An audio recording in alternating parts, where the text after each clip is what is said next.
하던 담벼락이 무너졌습니다.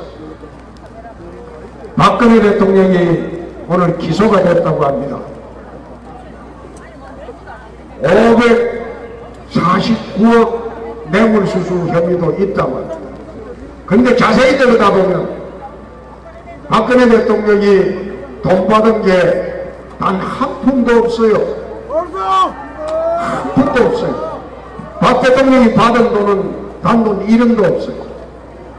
문제는 최순실이를 이득을 줬다는 혐의로 기소가 됐습니다.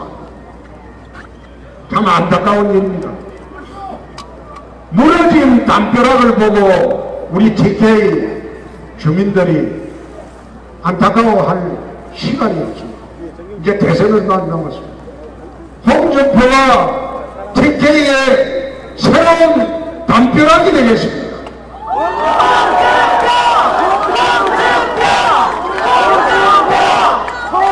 든든한 담벼락이 돼서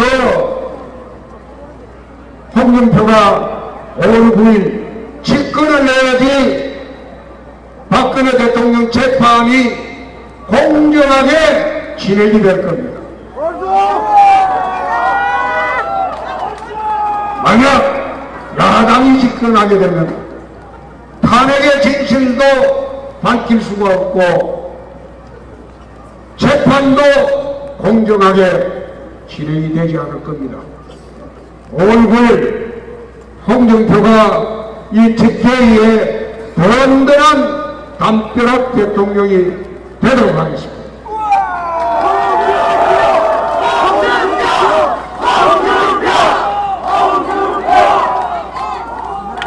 우리 청년들의 일자리를 뺏어가는 주범이 강성기종 노조입니다. 우리나라 근로자의 3%도 안 되는 그런 강성기종 노조가 자기들끼리 이익을, 기득권을 지키기 위해서 일자리도 자기 자식대로 세습을 하고 그리고 진입을 못하도록 하고 그걸 피하면 스트라이크를 하고 이렇게 하는 바람에 우리나라 기업들이 투자를 하지 않습니다. 해외로 다 빠져나갔습니다. 예를 들어서 자동차 회사 같은 경우에 국내에서 자동차를 4대를 생산하면 해외에서는 6대를 생산합니다. 왜 나갔겠습니까? 노조 때문에 못 견뎌서 나간 겁니다. 이 해외에서 6대를 생산하는 이 세상에 보니까 기업은 손해가 없어요. 해외에서 이익이 더 많이 나니까 국내로 들어오면 되는데 그런데 국내 청년들의 일자리는 그만큼 없어진 거예요. 예컨대 삼성전자 같은 경우에 베트남에 가면 4만 명의 일자리를 마련해 줍니다. 거기에서 나오는 제품들을 수출을 하는데 베트남 전체 수출액의 5%를 삼성전자가 수출합니다. 왜 기업들이 국내 투자를 기피하고 해외로 나갔겠습니까? 이미 대한민국의 기업들은 글로벌 기업이 돼서 우리나라 투자 안 해도 기업은 돈은 더 많이 벌니다. 제가 경남지사를 하면서 어느 기업체에 하동 간사만 매립을 하는데 100만 평을 줄 테니까 50만 대 자동차 생산 단지를 유치를 하려고 했어요. 근데 그 기업에서 2, 3일 고민을 하더만 연락이 왔는데 우리는 노조 때문에 국내 투자 못한다. 투자해본들 거기 밤록이 잡힐 것인데 근데 3일 있다 보니까 북경에 50만 대 정상 투자한다고 발표를 했어요. 우리나라가 지금 경제가 이렇게 침체도가 안 되는 것은 강성기종노조 대한민국의 근로자의 3%도 안 되는 강성기종노조가 전체 근로를 대표하는 것이냐 행패를 부리기 때문에 청년들의 일자리가 나오질 않습니다. 그래서 홍준표가 집권하면 강성기종노조를 형 있는 우리 기업들 다 들어오게 하겠습니다. 그렇게 해서 청년 일자리를 110만 개 이상 만들도록 하겠습니다.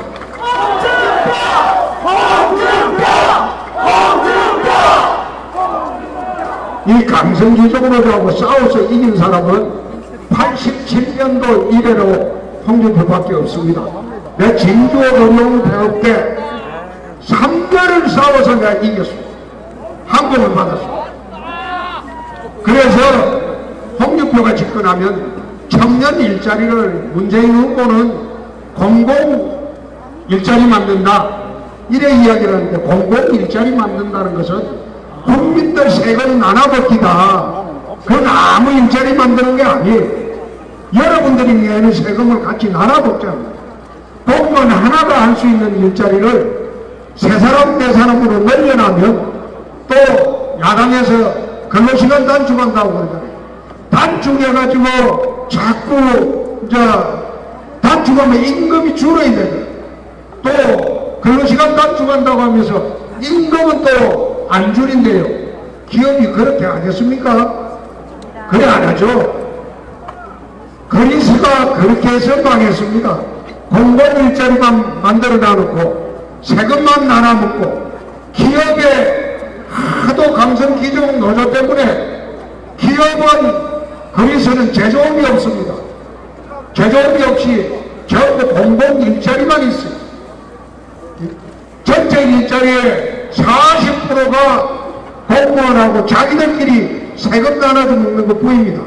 그렇게 하다 보니까 그리스가 망해버렸습니다. 그래서 홍준표가 집권하면 반드시 강성기종 노조 타파하겠습니다.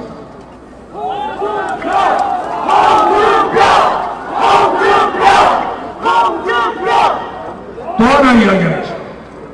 정규직 비정규직 차별이 왜 생깁니까?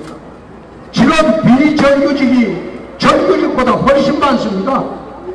이렇게 많은 것은 강성 노조들이 해고를 못하게 합니다. 아마 대한민국 노동법이나 노동단체 때문에 대한민국의 해고가 세계에서 제일 어렵습니다.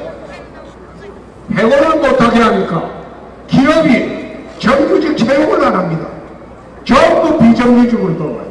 그런데 이 비정규직하고 정규직 차별을 없앨 수가 없어요. 본질은 해고를 유연성을 확보해줘요. 해고됐다가 다시 들어오고 이렇게 유연성을 확보해줘야지 비정규직이 없어집니다. 또 정규직을 많이 채용하는 그 기업에는 법인세 혜택을 줘야 됩니다. 감면 혜택을 줘야 됩니다. 그렇게 해야지 대한민국 비정규직 정규직 차별이 없어집니다. 지난번에 우리 최순실 사태 때 국민들이 가장 분노한 말이 정유랑강 그 어린 친구가 한 말입니다. 돈도 백도 실력이라고. 그렇게 되다 보니까 대한민국 국민들이 얼마나 화가 났습니다. 돈도 백도 실력이다. 그럼 공정한 사회가 아니거든요. 정말 이런 사회 가면 서민들의 설 자리가 없어집니다.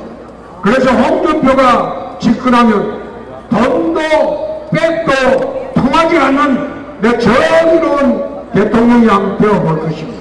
홍준표! 홍준표! 홍준표! 대통령의 가장 중요한 조건은 강단과 결기입니다. 강단과 결기 없는 대통령이 집권을 하게 되면 우리나라처럼 이렇게 노사 문제가 심하고 남북 대치 상황이 위급하고 이런 순간에 머뭇거리고 주저하고 이렇게 되면 대한민국이 점점 어려워져요. 강단과 결기를 갖춘 사람이 후보들 중에 누가 있느냐 한번 살펴보십시오. 아마 홍준표만큼 배짱 있고 배심 있고 강단 있고 결기 있는 사람이 없을 겁니다. 홍준표가 되면 박정희 대통령처럼 강인한 대통령이 한번 되어보겠습니다. 서민들을 위해서는 강인한 사람이 되고 부자와 특권층에 대해서는 황희 같은 사람이 한번 되어보겠습니다. 여러분, 대통령은 스톤맨입니다. 이미 미국의 트럼프, 러시아 푸틴, 일본 아베, 그리고 중국 시진핑은 국수주의자, 자국 우선의 국수주의자, 스톤맨. 이런 사람 상대하려면 강단과 결기를 갖추지 않는 그런 대통령은 어렵습니다. 그래서 홍준표가 대통령이 되면 이 사람들과 당당히 맞짱 뜰 수 있는 그런 스트롱맨이 한번 되어보겠습니다.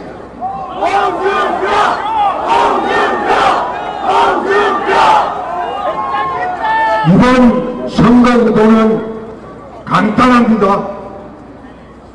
선거구도는 간단합니다. 좌파 3명이 나왔습니다. 문재인 후보, 안철수 후보, 심상정 후보, 좌파가 3사람이 나왔습니다. 그리고 우파에는 홍준표가 나왔습니다. 3대1 구도입니다. 이 3대1 구도에서 보수 우파들이 단결만 하면 이번 선거 무조건 이깁니다.